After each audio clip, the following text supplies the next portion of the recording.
Well, guys, it's like 12:15 in the morning on a Sunday night, yet I am completely cool with going live for a little bit and talking about this pay-per-view.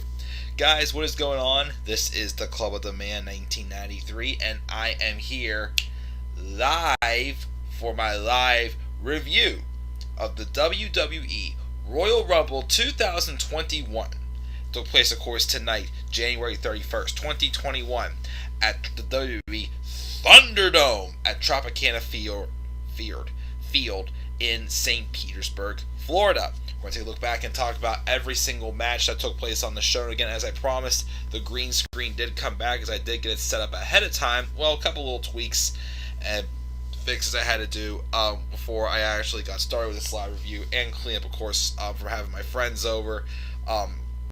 Of course, also, thank you to all who actually did take the time to watch my Royal Rumble live reactions. I was glad I got to do those. I thought I caught two good Rumble matches. Overall, the Rumble 2021 Rumble, again, as I said in my predictions, I had some things that worried me. And actually, most of them, I was worried. But I will say, overall, it was a good show. I wouldn't say it was as good as last year. Last year I thought was better. This year, though, still thought was great. I thought it was a good show. Things that happened, most of them at least, worked for me. I thought both Rumble matches did deliver. Both winners, totally cool with. Of course, especially the women's. The men's, I'm fine with it. I know probably months ago, I'll probably say I wasn't. But, of course, since they kind of changed it up a little bit, of course, that I could say I'm cool with it. Definitely surprised a couple things didn't happen. Definitely surprised a couple people did not appear on this show. Especially The Fiend. I really thought this was going to be when The Fiend returned. So, we'll see what happens with it. And we'll run with it and see what we've got. So, yeah. Again, hopefully won't be up here too long, because I do have to get up for work tomorrow, but I'm going to talk about this efficiently. Live chat. We got Elite Squad saying he thought it was a great show tonight. It was a good show. Again, I went in worried about some things, but in the end, I thought we had a pretty good show this year. Even though the build on the Raw side was very lackluster, I thought both ends did deliver. And I thought it was a good show, and I enjoyed it. And, of course, I enjoyed my chicken parm that I cooked tonight as well. But let's roll to the show and talk about it. Because, like I said, again, I have to get up for work tomorrow. Well, let's talk about it. So, we opened up, actually, get this one. Pre-show match. Which I said this could get bumped to the pre-show, but I highly doubt, because look who's involved in it. Charlotte Flair. But the Women's Tag Team Championships. Asuka and Charlotte Flair versus a team of Nia Jax and Shayna Baszler. Again, this ended up being on the pre-show, which, first off, newsflash, Charlotte Flair was on the pre-show. Charlotte Flair was on the stinking pre-show. You ever thought that would happen? But the match was whatever. I didn't really pay much attention to it. Only thing I remember from the match was that Lacey Evans came out with Ric Flair, caused a distraction, and that's what basically caused the match. As Nia Jax, I think, would pin Charlotte Flair off the distractions. Because I think Charlotte did have like a figure 4 leg lock on Shayna, which I also did not like. And then Lacey Evans hit like a woman's right with some brass knuckles and knock out Charlotte Flair. And then Nia hit like a leg drop on her. And Shayna Baszler and Nia Jax went back to women's tag titles. So your reason to actually drop them to Asuka and Charlotte and make them a tag team, well, kind of unnecessary. Very unnecessary, very pointless, unmemorable run, I would say. for both Asuka and Charlotte as tag champs, especially again with Asuka feeling like a very big afterthought as Raw Women's Champion ever since Charlotte's come back. Like, I feel like Asuka's Raw Women's Champion has not mattered at all whatsoever, but we'll see what happens next. Is Charlotte going to take the title off of Asuka? Dear Lord, no. I'm still worried. I'm worried they're going to set it up for Charlotte and Lacey for the Raw Women's Championship at WrestleMania. That, oh God, that would be horrible. Can Asuka just go? Well, last year she technically did when she was tag team champion with Kairi Sane, and she took on Alexa Bliss and Nikki Cross. Can Asuka actually go into WrestleMania with a singles championship? She should have WrestleMania 35, got that ripped away from her, and then treated like an afterthought there, and then just a bunch of dumb crap. But yeah, so that was that match. Again, didn't care about. Probably my least favorite match on the show.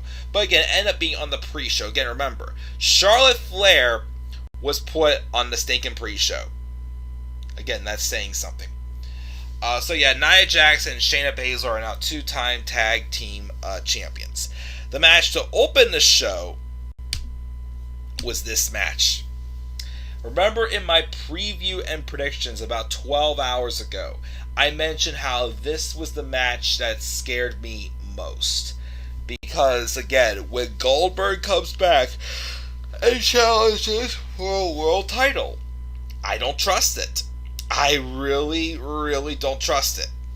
And especially after what happened with The Fiend last year, I was afraid that Drew McIntyre was going to suffer the same fate.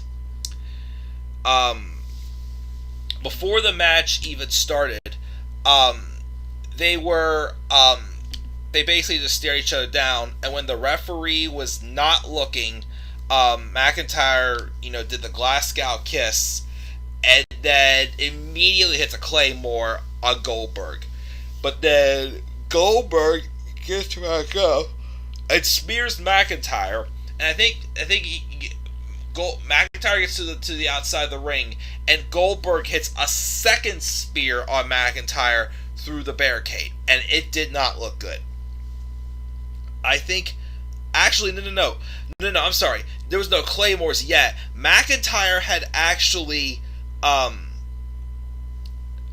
did the Glasgow kiss, and then did a spear of his own on Goldberg when that happened. But then, of course, he got back into the ring. Goldberg again tried to, hang out McIntyre. But McIntyre was able to hit one Claymore on Goldberg, but Goldberg kicked out of that. He hit, I think, a spear or two on McIntyre. McIntyre still kicked out.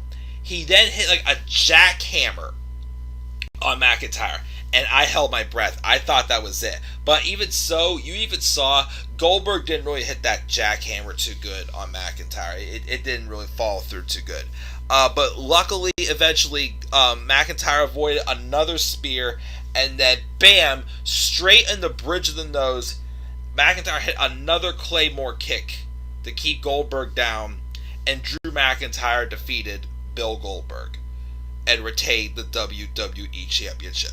And then Goldberg afterwards shook his hand, sign of respect. Now you believe that Drew McIntyre shows respect.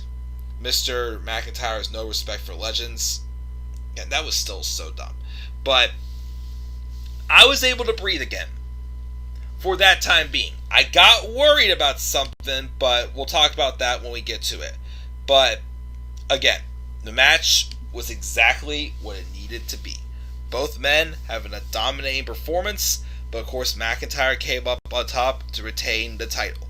And I was like, whoo! I was relieved. I was very relieved with him retaining that championship. So, yep.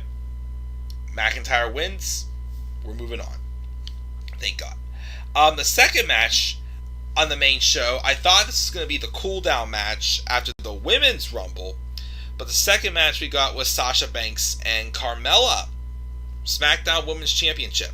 Again, another solid performance by these two women. Didn't think it was much different from the from the match they had last month at TLC. Not much really. Again, same result happened.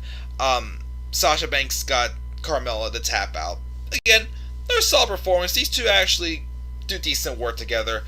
But I still question to this day, why again did Carmella get another shot, another pay-per-view match with Sasha Banks, yet Bayley couldn't get another pay-per-view match with Sasha Banks, when that feud again had a lot more mileage left in them. But whatever. So that was that match. Again, not much to really say about it. It was solid, but Sami Zayn was backstage, surprised he wasn't 1 or 2 for a conspiracy purpose, and then Xavier Woods and Big E roll up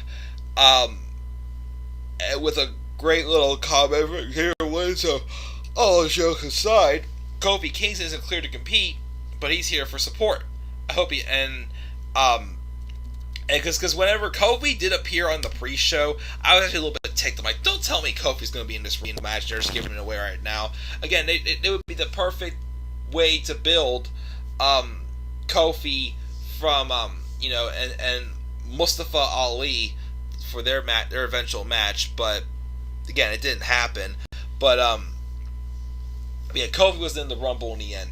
And then we moved on to the Women's Royal Rumble match. That one was, of course, it was going to be first. I thought it was going to be the second match of the show. It was not. But let's talk about this match. So we started off with Bayley at number 1. Number 2, the returning Naomi.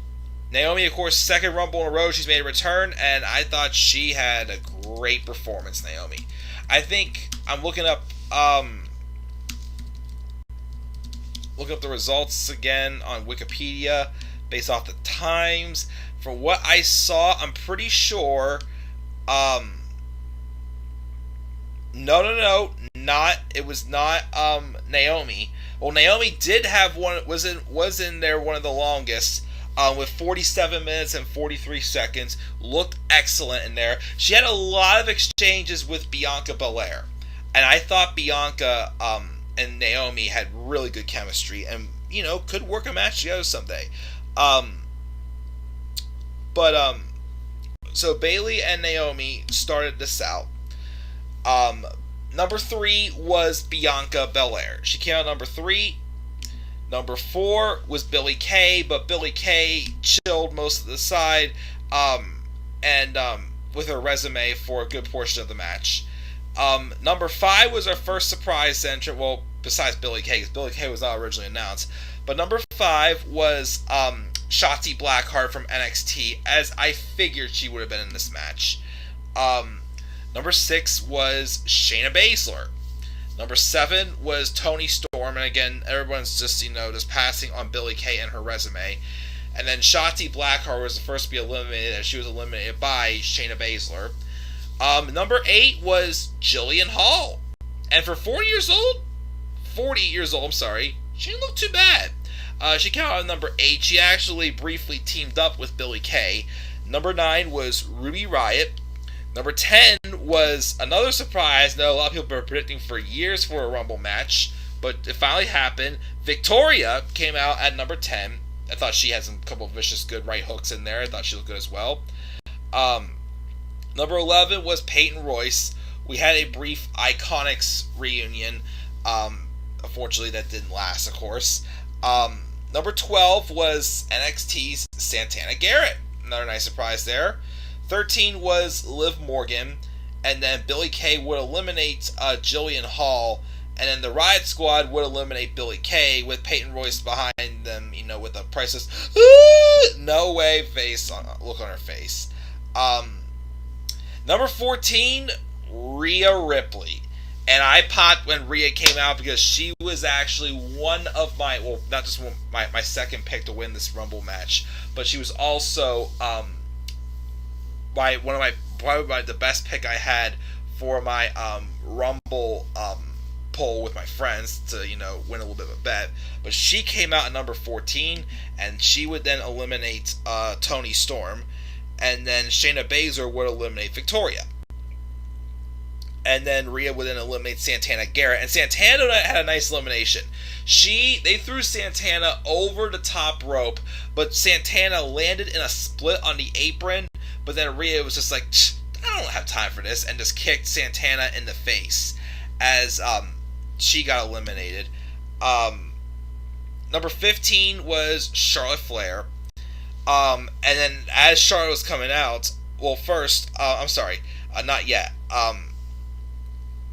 Bayley eliminated Ruby Riott. Dana Brooke came out number 16, and then Liv Morgan got eliminated by Peyton Royce. 17 was Tori Wilson, which, by the way, did you know Tori Wilson's 45 years old? My friend looked it up, as you saw during our live reaction. He looked it up. Tori Wilson is 45 years old. She does not look 45. She looked excellent. Like, super young. I thought she was probably in her late 30s, but geez, oh man, you could not have told me Tori Wilson was 45 years old. She was excellent and looked so excellent in this match. But she came out as number 17 as a surprise entrant.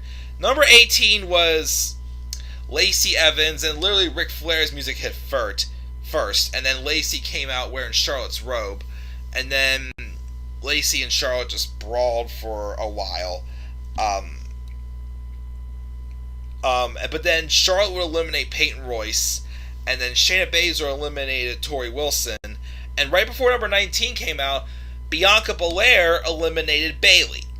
So I thought that might be saved a little more towards the end, but yeah, Bayley, who came in at number 1, got eliminated by who we thought she would, Bianca Belair, but she didn't last quite as long as I thought she would. She again came out number 19, another surprise, Mickie James, who's been out with injury for a while. Hopefully she's here to stay again. Number 20 was Nikki Cross. Number 21, Alicia Fox. And things got a little bit hokey. During this moment, R-Truth came out. And R-Truth got involved in the Women's Rumble, and then a bunch of goons tried coming in, like Drew Gulak, Lucha House Party, a bunch of other low-card guys who are trying to win a 24/7 title. And basically, Alicia Fox was helping R-Truth for some reason, bumped them all off the apron before Alicia Fox had rolled up R-Truth to win the 24/7 title. Why? I don't know. But yeah, that was weird. Mandy Rose then came out number 22 and eliminated Alicia Fox. And then after that, R-Truth pinned Alicia Fox to win a 24/7 title back. That was weird. Number 23 was Dakota Kai. And then Mickie James was then eliminated by Lacey Evans, which I didn't like that. Number 24, okay, here's one that scared me. Number 24 was Carmella. And why did it scare me? Because Carmella was in the SmackDown Women's title match. I don't know if they did that because that may have been Reckoning's spot, maybe. Or, if that was the plan to actually put Carmella in the match. But that worried me. It worried me because I thought Goldberg was going to come back and compete in the Men's Rumble and win. That got me scared. But thank the Lord, glory, hallelujah, that did not happen. Thank the Lord. But she was number 24, but she didn't last long. I know Reginald saved her, I think, twice. Well, first, Rhea Ripley would eliminate Dakota Kai. And then she would also eliminate Mandy Rose. And then Carmella eliminated Nikki Cross, which I was disappointed because I wanted to see Nikki eliminate Alexa Bliss, get her comeuppance on her. Number 25 was Tamina. Again, I was confused by this elimination as Carmella was tossed out, but she was caught by Reginald. But then Tamina threw a super kick into, I can't remember who it was. I think into Reginald or whatever it was. And then because of that, knocked Carmella out of his hands, and Carmella was eliminated. Yeah, but okay, who cares about Tamina? Number 26 was Lana. Her return. First time we've seen Lana since right before TLC last month. Number 27 was Alexa Bliss. And she came out, and of course everybody ganged up on her because she's probably the most dangerous because of she could transform into someone a little more psycho. But then I like this. As the lights were starting to go out and it looked like Alexa Bliss was going to transform into something darker, Rhea Ripley jumped on it and eliminated Alexa Bliss before she could turn into one of her darker sides, which was a nice little move there for storytelling. So Alexa got out before anything bad could happen. Number 28 was a surprise entrant, Ember Moon, who's back in NXT, of course, but it felt good to see her back. Number 29 was Nia Jax, as we all expected. But then we had a lot of eliminations. There was not many eliminations of the first half of the match. Shayna Baszler eliminated Lacey Evans. Nia Jax eliminated Ember Moon with a very reckless-looking elbow. Shayna Baszler and Nia Jax also double team up to eliminate Naomi. And then Shayna Baszler and Nia Jax team to eliminate Tamina. And then Nia Jax eliminated Shayna Baszler, which I also hated that because once again, for the millionth time, why is Shayna Baszler being a freaking stooge to Nia Jax? And then after that, Lana was still in there, and obviously Lana and Nia Jax have history, but Lana basically used Nia's momentum, and that got Nia Jax eliminated, which set them off. Now, here's the thing though, before I get to number 30. Well, number 30 was Natalya, because Natalya beat Tamina in a match, earned a number 30 spot. You know, it didn't make much difference because Tamina was number 25 in the end. But Natty came out. Now, here's the thing. Shortly before the last 5 people came in, my friends found a picture that Becky Lynch had posted on Twitter, and it looked like a picture of the actual curtain heading into Gorilla. And that kind of sparked us thinking, oh boy, maybe she is coming back. And then when they did this beatdown, which I don't get why they did this beatdown in the end, but Nia Jax and Shayna Baszler took out Natalya while she was entering the ring.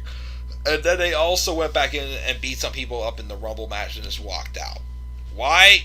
I, again, thought it was very stupid. So why did they beat down Natty just for nothing to happen? Because when they beat her down, I thought, what if Becky Lynch comes out and replaces Natalya? Maybe that's why, of course, they originally were trying to, advertise somebody for a number 30 spot. But nope, that didn't happen. So that was kind of dumb and wasn't really, crazy about that. But anyways, and then to make matters even worse from that, they had Natalya get thrown into the ring by Nia Jax and Shayna Baszler. So why would you throw her into the ring after beating her down? What was the point? But Natty and Lana basically had a brief reunion since they were briefly a tag team last summer. But then Natty turned on Lana and eliminated her. So the final 4 was Natalya, Charlotte Flair, Rhea Ripley, and Bianca Belair.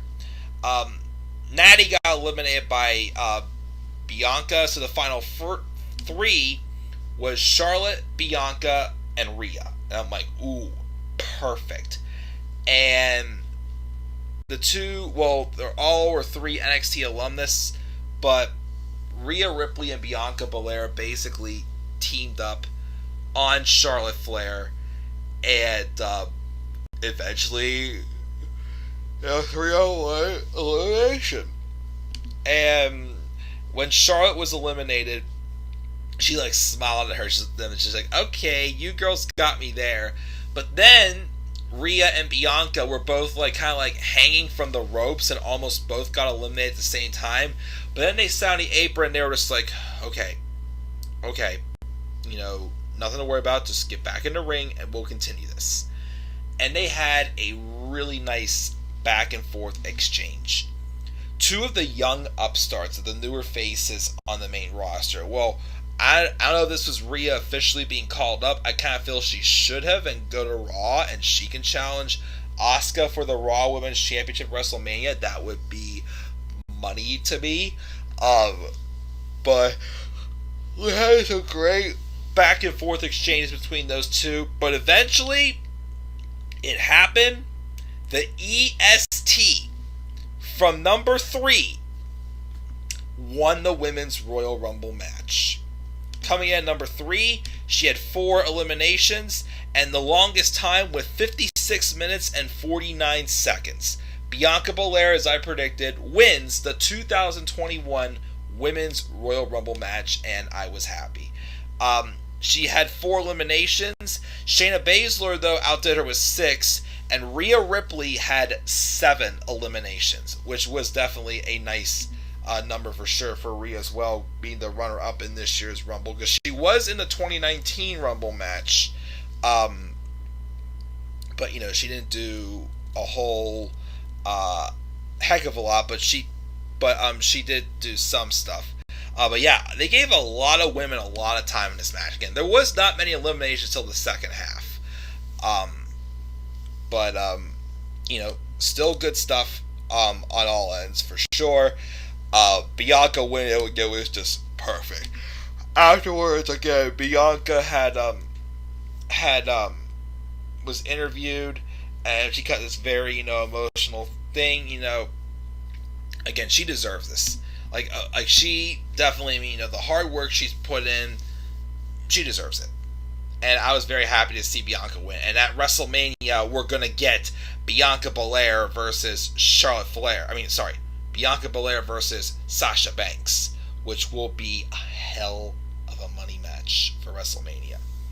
Cannot wait to see that. And I am also hoping that that's where Bianca Belair will win her first singles title in WWE. Again, her move into SmackDown was an excellent move. And one of the best moves, I'd say, from the draft last October.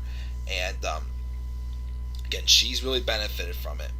And again, she's going to be an excellent champion when she gets that opportunity. So I couldn't be any more happier for Bianca Belair winning the Women's Royal Rumble in 2021. I would check the live chat right now, but again, I want to keep rolling since I got to get up for work tomorrow. But let's talk about this match. The Universal Championship match between Roman Reigns and Kevin Owens. Outstanding. Very outstanding. But what hurt it for me a little bit, though, was the finish. But the match in general, again, playing on that story that Roman Reigns was able to beat Kevin Owens twice already, but he was not able to keep Kevin Owens down. So obviously the story here is he keep him down to a 10 count. And again, this match was real. It was violent. There was some blood involved in it as well. Some excellent spots, especially by Kevin Owens. Roman had thrown Owens off of one of the top steps in the Thunderdome, kind of like I did a few weeks ago on SmackDown. He even speared Owens through the LED band. Owens, of course, though, did a frog splash on Roman through a table, and he also did one at the top of a freaking forklift. He had a forklift, raised it all the way up as high as it could go. He had a swanton into the table. There was several moments where it looked like that Kevin Owens was finally going to keep Roman Reigns down and win the Universal Championship. Just so good stuff.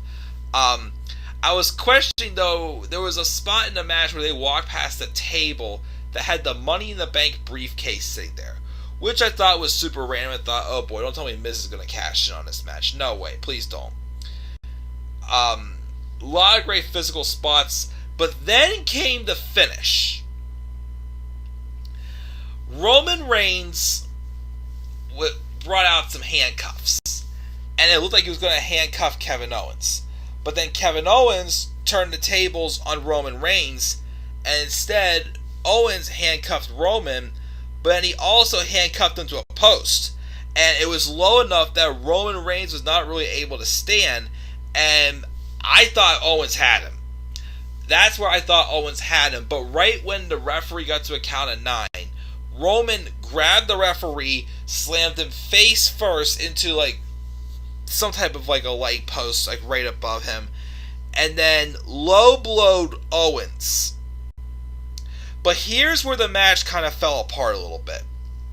So out came Paul Heyman, and a new referee came out and started counting. Paul Heyman, instead of bringing bolt cutters, which I don't get why he didn't bring bolt cutters, brought a key. And he was trying to get the cuff off Roman Reigns, but he kept messing up. And I am sorry to say this, but they took way too long to get that cuff off Roman Reigns. Like, there was a point where basically the referee stopped the count because it was taking that long. It was so botched.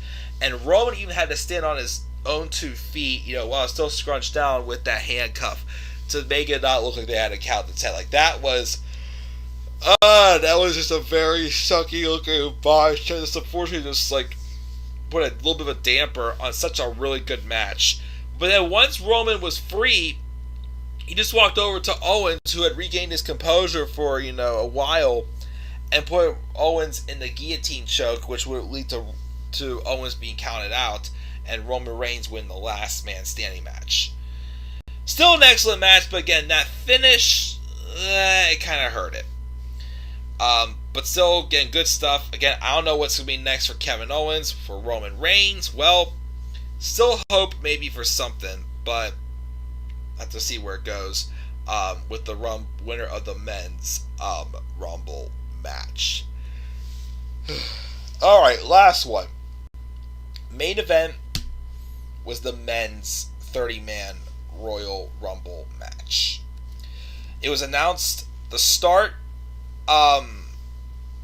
was going to be Edge at number 1 and Randy Orton at number 2. But obviously with their history from last year, they weren't waiting. As soon as Randy Orton came out, Edge and Orton started brawling. And they brawled all over the ring for most of the first, several entrants of this match. Number 3 was Sami Zayn, who of course claims the conspiracy hadn't come out that early, even though once again Bianca Belair won that early at number 3. But basically, everyone who came out for a while was actually teaming up with Orton to try to take out Edge. So Sami Zayn and Randy Orton worked well together. Then number 4, where Mustafa Ali came out, he helped out as well.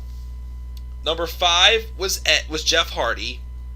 Number 6 was Dolph Ziggler, who would eliminate Jeff Hardy. Don't know why. Well, I know why, because Jeff resigned so they can treat him like crap again. Number 7 was Shinsuke Nakamura, who came out with not only his old theme music, but his old ring attire as well. Number 8 was our first surprise entrant. I spit in the face of people, those who are not cool, whatever I used to say. Carlito.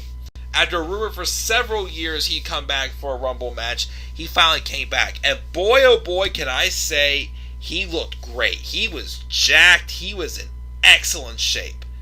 Again, it was good to see him for sure. And I thought he had a very solid performance. Number 9 was Xavier Woods, who of course went right after Mustafa Ali. Number 10 was Big E, who of course him and Xavier Woods had a brief New Day reunion and teamed up together. They would take out Sami Zayn. Number 11 was John Morrison. And then Mustafa Ali would then eliminate Xavier Woods. And then out of anger, Big E basically beat the crap out of Mustafa Ali and eliminated him as well. Number 12 is a little bit of a controversial one. Ricochet. Now, I've heard some rumors of people saying that Ricochet replaced Keith Lee because Keith Lee couldn't be in this match because, well, he lives with Mia Yim, and Mia Yim got tested positive for the virus. But here's a problem with this. Ricochet fought a match against AJ Styles and lost for a chance to get in the Rumble. So why still put him in the Rumble match if he lost his opportunity? I get it, they need a replacement. But like once again, like I said, they could have done so many other options. But Ricochet came out at number 10, at 12. Number 13 was Elias, and Elias eliminated Carlito. Nah. Number 14, Damian Priest. Damian Priest, again, this may be his main roster debut. I don't know, but I thought he had a really good performance. He actually tied for most eliminations in this Rumble match with a couple other people, with 4. He would eliminate Elias, and then The Miz came out at number 15, and then Miz had this dumb interaction with the Bunny, whoever played, Bad Bunny, whoever played that little concert, and he would destroy their desk, but then the singer came out, and then basically Damian Priest eliminated Morrison and Miz off the distraction, and that singer guy does like a frog splash that wasn't really the strongest. It looked like that he didn't jump far enough. I thought he was going to get his feet tangled up in the ropes, but he didn't. With the help of that, they eliminated Miz and Morrison. Matt Riddle came out number 16. Number 17 was my original pick to win, Daniel Bryan. Number 18 was Kane, the mayor of Knoxville, Tennessee. The government has taken part in the Royal Rumble match. And of course, he was number 18, and they announced that it was the 18th appearance by Kane, which is the most appearances in any Royal Rumble match among any other superstars. He had a Team Hell No reunion where him and Bryan hugged it out. Kane will eliminate Ziggler and Ricochet off of a vicious chokeslam, and then Damian Priest would eliminate Kane, which was a nice elimination there. King Corbin came out at number 19, and he eliminated Shinsuke Nakamura, and then he eliminated Otis after Otis came out at number 20. But he didn't last long, as number 21 was Dominic Mysterio, and he eliminated King Corbin, which was a nice elimination there. I had predicted that Dominic was going to eliminate Ray. Unfortunately, it didn't happen because Bobby Lashley came out number 22 and would eliminate and go roughshod on people, including like he literally lifted Dominic like so far in the air and like slammed him outside the mat, which was scary looking. But unfortunately, Dominic didn't get to eliminate his father in the match. And then he would also eliminate Damian Priest, which is a shame again because Damian Priest had a great showing in this match. Number 23, Hurricane Helms, who came in and stood between Big E and Lashley, which those two had a great exchange, Big E and Bobby Lashley, but then they would be eliminated by Hurricane Helms would get eliminated. Number 24, this was a moment. This was a moment, and to go on with the eventual results of this Rumble match, this was even more special. Number 24 was Captain Charisma himself, Christian. And I love how the whole time Christian made his entrance, you had the other camera on edge. And the emotion that came out. Like, did you actually think this was going to happen again? Did you actually think, not only will we see Edge wrestle in the ring again, but both Edge and Christian wrestling in the ring again? What a special moment this was. And of course, they get in the ring, Christian gets some offense in, and him and Edge come toe to toe, and again, they hugged it out. Like, it was the best, it was a moment. And then they actually teamed up, and along with Riddle, Big E, and Daniel Bryan, they would eliminate Bobby Lashley in like a 4-on-1 elimination. Then number 25 was AJ Styles, who came out with Omos. And then Rey Mysterio came out number 26. And then AJ Styles almost got eliminated, but almost caught him. But then Big E was by the ropes and almost pulled out Big E and just like tried to slam him through a table, that didn't make sense to me, because why would AJ Styles be challenging for the Intercontinental title when he's on Raw? with Omos getting involved in interfering, I get it, but the fact that he eliminated 2 SmackDown superstars, I'm just like, that's not going to do anything for it. Well, it kind of will because of, what I originally predicted for WrestleMania 37 now for AJ Styles, which we'll get into a bit. But yeah, Omos will then also eliminate Rey Mysterio. Sheamus came out number 27. Cesaro at number 28, which he got a couple swings in there. Number 29 was the returning Seth Rollins, who had been out since he was sacrificed at Survivor Series. And number 30 was Braun Strowman, which, of course, at this point, I could, breathe again because I was afraid Goldberg would come out. And then Braun Strowman went in there and just did his work. He eliminated Cesaro, they eliminated Sheamus, and then, again, when Omos tried to get involved again, Braun Strowman would then grab AJ Styles, go towards where Omos was standing, but then he would change his mind and run to the other side and eliminate Styles there. So like I said, picking on someone his own size, I think we're going to be getting AJ Styles and Braun Strowman at WrestleMania 37. And then Seth Rollins, though, stayed outside the ring for a while. And I was thinking, I would crack up if Seth Rollins did not come into the ring until Matt Riddle got eliminated. Well, unfortunately, he came in and he attacked Daniel Bryan, curb stomped him, and eliminated him, which left me disappointed. I'm like, dang it, because as we all know, Daniel Bryan was my pick to win. And when that happened, I'm like, rats. Because that could have maybe been Bryan's last chance to win the Rumble match. It was disappointing when Bryan got eliminated. I was disappointed for sure. We still maybe get Bryan and Roman at Mania. I don't know. If we're not going to get Roman and Bryan, though, let's do... even if it's at, Fastlane or something, if Bryan will, win the Chamber or something like that to face Roman, I'd still say, if not Bryan and Roman at Mania, do Bryan and Rollins. Again, I don't think Daniel Bryan and Seth Rollins have had a one-on-one pay-per-view match ever. Again, I know they've had a couple matches on Raw, but as far as one-on-one on pay-per-view, we haven't seen that match yet. So there is still an idea on my end for Daniel Bryan if he does not go on to face Roman Reigns still at WrestleMania. But yeah, that was disappointing to see that happen.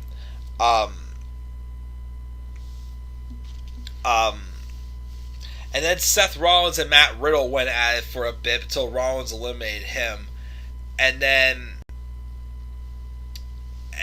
Braun Strowman got eliminated by Edge and Christian. But then Christian got eliminated by Seth Rollins. And it came down to Seth Rollins and Edge. And Edge eliminated Rollins, thinking that he had won the match, but then out of the blue came back Randy Orton, who again got taken out due to injury. Let's get him and Edge brawled for most of the first, 5-10 entrance. And then outside the ring, Edge took out Orton with a knee, with a chair shot to the knee, which definitely hurt Orton. But then Orton came back into the match right at the end and hit the RKO on Edge. And we thought we thought Orton was going to win it, but then Edge turned the tables and Edge threw out Orton, and Edge wins the Rumble. I don't complain. I actually, based off the promo from last week, how could you hate this? Months ago, I was saying how Edge and Orton should not have a title match at WrestleMania. I thought we were going to go with Edge versus Randy Orton for the WWE title at WrestleMania, which would not have been... I don't think that match would have worked. Again, that feud did not need the championship. But the fact that Edge is now going to be facing a fresh champion, either Drew McIntyre or Roman Reigns, I'll take it. I'm fine with it. Because why? It's playing into his story. Again, 11 years ago today, Edge actually had won the 2010 Rumble. 11 years ago today. So that journey it's going to take back, the top of that mountain he never thought he would get again. Again, the fact that this man is even able to end his career on his own terms, yeah, fine. I'm not upset this time. I'll take it. And of course, as we all saw, Edge won from the number 1 spot. Of course, lasting the entire 58-30. Now, technically, him and Randy Orton at 1 and 2 did last 58-30, but again, Randy Orton was not in most of this match, so he got taken out by injury. But Edge, he had 3 eliminations, 58-30. Good timing. The most eliminations was a tie, actually, with 4, and that was Big E, Braun Strowman, and Damian Priest. Again, excellent stuff, excellent performance. Not as good as last year's Men's Rumble, but still good. I'm happy for Edge. And, yeah, I think, I'm fine with him facing either McIntyre or Roman at Mania. I'm still kind of hoping McIntyre, because I still want to see Daniel Bryan versus Roman Reigns at WrestleMania. We still could get it if Bryan wins a Chamber or something, but again, that depends on which champion Edge will pick. But, again, they could pick McIntyre and go with, the same story about, how they both, had, comeback trails to come across, even though both of them are different, but now they both got here, now they both want the same prize. Or they could do Edge and Roman, spear versus spear, might not be as good, but, it would be something. But, we'll see what happens. Again, I'm not upset Edge won the Rumble. I'm cool with it. And with that being said, guys, that is going to do it for my Royal Rumble review. Again, I kind of fly through it a little bit, but again, I'm tired. I have to be at work for tomorrow morning, and also with the snow, I want to be able to get there safely, so I'm going to check out here now. I'm going to give the Rumble a B. The whole pay-per-view, I'm giving the B. Good show, some ups and downs, but, it was still a good show. Much better than I expected. Kept me on my toes at times. Checked a lot of time go off the air. Two fun Rumble matches. The Men's Rumble, from an in-ring standpoint, was amazing, definitely. Fun show. Tyler's going to review the Rumble tomorrow. TNK was happy that Mickie James in the Rumble, and Tori Wilson, and wine gets better with age, that's for sure. We've got Faithful Baller. What do you think about the Royal Rumble? There was no great returns at all. Only good return was Carlito, and he was not very good. I thought he actually did pretty good. Again, I thought he looked jacked and in excellent shape. You don't understand why The Miz broke that guy's DJ set. Again, it's because of that backstage encounter he had. Again, it was dumb. And yes, Mark, I'm relieved Goldberg did defeat Drew as well. We can see Edge versus Roman, Spear versus Spear, Bianca and Sasha be fresh. Thank God The Miz didn't come out and cash in on the WWE Champion or Universal Champion. I got scared when they had the briefcase just sitting there during the Universal title match, which was random. Agreed. Please let someone else have a shot at Sasha Banks. Carmella already had 2 chances and failed both times, but don't give her a third for sure. Reigns and Owens was brutal. Mark wants Edge versus Roman. He actually did right for the pay-per-view. Mark gave this pay-per-view actually an A. Don't forget about the golf cart. Oh yes, I forgot to mention also, Roman Reigns ran over Kevin Owens with a golf cart. It was just, it was not as funny as it, here's the thing. It was funny, but a different way as it was from whenever Sammy Guevara took the golf cart hit at in AEW. Roman Reigns just drove out of the blue okay, it's a golf cart, and just hit Kevin Owens, and of course it broke the glass off the golf cart also. I forgot about that spot, but yes, that was a priceless spot. Royal Rumble, both winners from early numbers. Number 1 for men's, number 3 for women for sure. Marcus happy Bianca and Edge won. Talking about one tough mayor, that's for sure, with Kane coming into the Rumble. Tyler gave it a B-. TQ Bar says his grade is a Daniel Bryan B+ player. Edge and Christian was a great moment, definitely. Fiend and Orton will happen at Mania. Yeah, that's my biggest surprise. I am very surprised we didn't have the Fiend. I thought if anyone was going to eliminate Randy Orton, it was going to be the Fiend. Edge and Orton were going to take care of their business in the Rumble, and then again the Fiend. The Fiend would return and eliminate Orton, but I'm surprised. I'm very surprised we didn't see The Fiend come back. How about The Fiend versus Randy Orton in an Inferno match? We only just saw it, though. If Edge doesn't face McIntyre at Mania, then it will be Lashley, Sheamus, Lee, or Lesnar to face McIntyre. Maybe. Bryan versus Kyle versus Balor NXT title can still happen, possibly. I will buy this on DVD when it comes out. And would you watch this again? Yeah, I would. It was a solid show, like I said. Especially Bianca's victory. I think it was my favorite part of the show. But guys, again, thank you for joining me for this live review. Again, I talk longer, but I gotta get to bed and go to work tomorrow.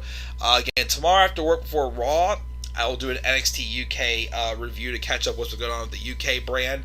And then, like I said, I'm going to be spending most of the next couple weeks catching up on the 2020 best of 2020 streams that I've been wanting to do. So I'm going to spend time with that for the next couple weeks as well. So guys, that's going to do it.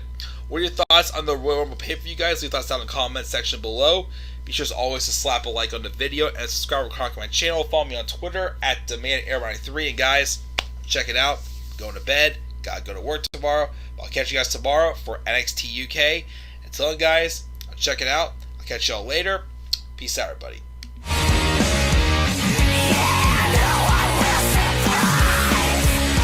No escape.